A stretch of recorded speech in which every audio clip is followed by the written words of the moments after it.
given the last quarter was a problem again, was the review handled any differently this week? No.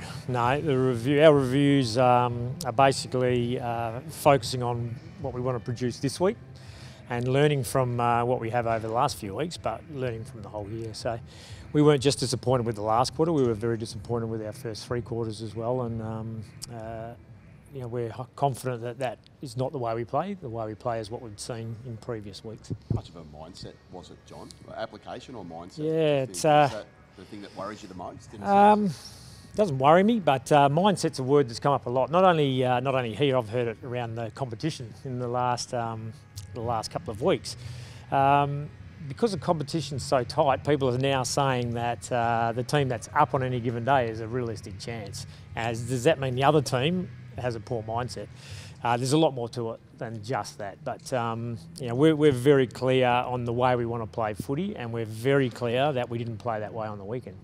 So you don't put anything into that in terms of mindset? You think it was more an application on the day scenario?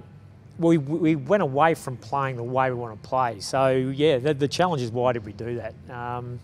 And that's what we've addressed. What did you actually see in the last quarter that didn't work though? Plenty that didn't work. Obviously the contested footy stuff, we'd been on top in that area for the majority of the game, and they dominated in the last 20 minutes of the game. So yeah, again, we've got to address why that happened. We've already spoken about it. We've got a couple of senior players have already addressed where they felt their mindset changed in the contest, or how they actually position themselves at a contest. So yeah, we've had a look at that, and that's all covered. So yeah, you seem to be struggling at stoppages. Clearance rate is down. Do you know why that might be? What time period are we talking about? Just overall. Yeah. In general. Our clearance rate over the last 8 weeks has been up in terms of against our opposition in the top 4 in the competition. So it's actually been pretty good. We've been in a lot of games that haven't had a lot of stoppages, so therefore neither team's had a lot of clearances. So if you're just looking at raw clearance numbers, they don't tell the story of what's happening in our games. Your leaders have been heavily criticised this week. Has that been fair, do you think? I don't think it's just been our leaders. I think it's been all of us that have to be accountable to the way we played. Yeah, we're absolutely all on the same page that we underperformed, and that's not taken anything away from the performance that Brisbane put up. But we were disappointed with the way we played the game, and we're accountable to that, and we take criticism for that.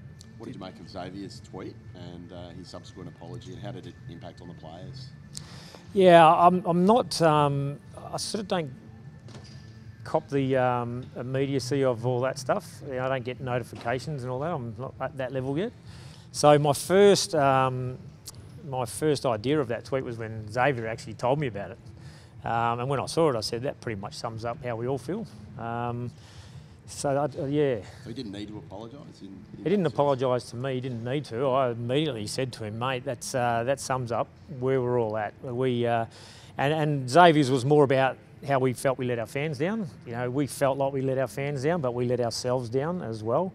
We let the club down in that performance. But that was an event. It hasn't been a pattern for us, and we've got to make sure that the pattern is what we've seen previous to that. You'd be disappointed if players had a problem with that tweet, given it was probably sort of stating the obvious a bit? Well, what I love about the world is that we're all different. Yeah, some players might get a little bit offended, like why is the CEO telling us that? They've already had a spray from the coach, or people are queuing up to get into us. Everyone's different. But Xavier, with good leadership, addressed it with the guys. I think that's good. Xavier put his thoughts out there, addressed it with the team about the context behind it, let everyone express their opinions, and we're on the same page. Do you like seeing that sort of emotion and passion from senior people at the footy club? Yeah, absolutely. Yeah, we're all invested in the success of this footy club and where we're heading, and we are aligned on trying to get there, and we're all going to have. I was as disappointed as Xavier. I'm not a tweeter. I show it in different ways. Aaron Francis, a chance to come in this week? I haven't seen him for a little while. Well, he's playing pretty good footy. He's played in the back half in the last couple of weeks, so we've moved him to have a look at him playing a different role now, and he's performed pretty well. So his name is, like like a number of guys in the VFL. They're all playing good footy. Do you expect to make many changes after a performance like that? I'm not expecting to make too many, no. John, just backtracking a moment ago, you talked about the review and a couple of players putting their hands up. How much did they take part in the review? How important were they in that, those players that put their hands up and said, we did the wrong thing? They're extremely important because they're the ones who have to be aligned with what they're trying to achieve and the accountability on the field. You know, I'm a coach who definitely expects the players to drive what they expect from each other, and the more they talk to each other, the more they get an understanding of what's acceptable, what goes out of the lines of the way we want to play. So they pretty much drive it. Matthew Lloyd made the comment that this team has a lot of talent but might not be mentally tough enough. Would what's happened the last 2 weeks indicate there might be some truth to that? I suppose it depends on what you're measuring. I would say that the resilience of this group with what they've been through, a lot of other people in any industry would have struggled to maintain the level of performance these guys have. Not only obviously the players who had to sit through a suspension, but their teammates who had to wear the emotion with them. So we're a pretty resilient, strong group, and 2 games where we haven't played well in 20 or 30 minutes of footy, I don't think is a strong indication of where we're at.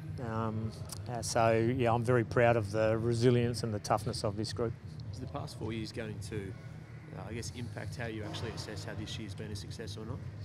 I'm not going to really always refer back to the last 4 years on measuring this year, but so far this year I've been pretty pleased. We've lost a couple of games that, in terms of ladder position, people would say maybe you should have won, but we've also seen the top 2 teams in the competition lose to teams that are on the bottom rungs of the ladder. So yeah, how successful this year is, we'll make that judgment once that last game's played out. I guess the point is, when does the past become irrelevant? It's pretty much irrelevant now. I mean, we obviously have things lingering that we use in assessing the group physically and mentally going through this year, but we don't refer back to the past. This is focusing on what we're trying to achieve this year. How's Mitch Brown coping after yet another injury setback? Yeah, he's obviously very disappointed. Had surgery last night, so his focus will be to be available for the end of the season. He may only be back for the last home and away round, but he wants to be available for any football that may be played in September, either at AFL or VFL level.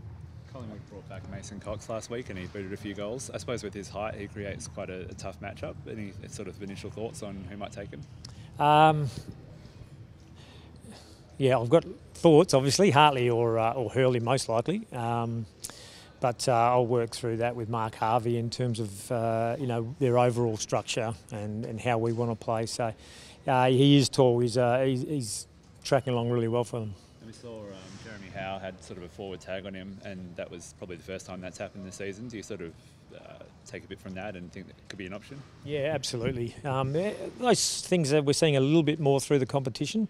So we'll weigh up whether there's any value in that in the way we want to play.